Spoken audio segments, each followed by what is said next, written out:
4 aktor intelektual pembunuhan kepala cabang BRI akhirnya tertangkap, terseret dugaan fraud. Polisi berhasil menangkap 4 terduga aktor intelektual penculikan dan pembunuhan kepala cabang sebuah bank.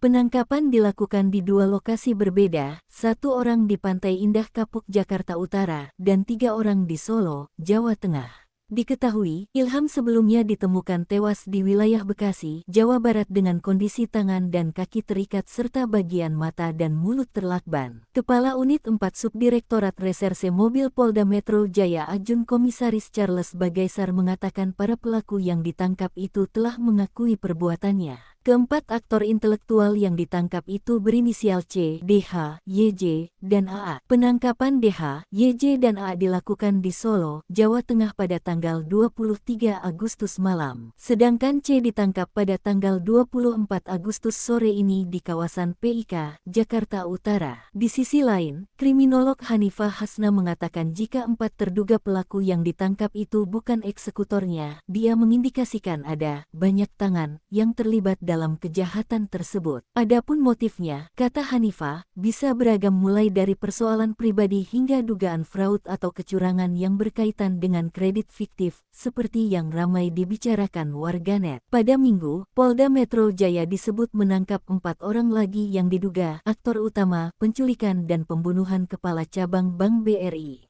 Dikonfirmasi oleh Polda Metro Jaya, pihaknya masih mencari pelaku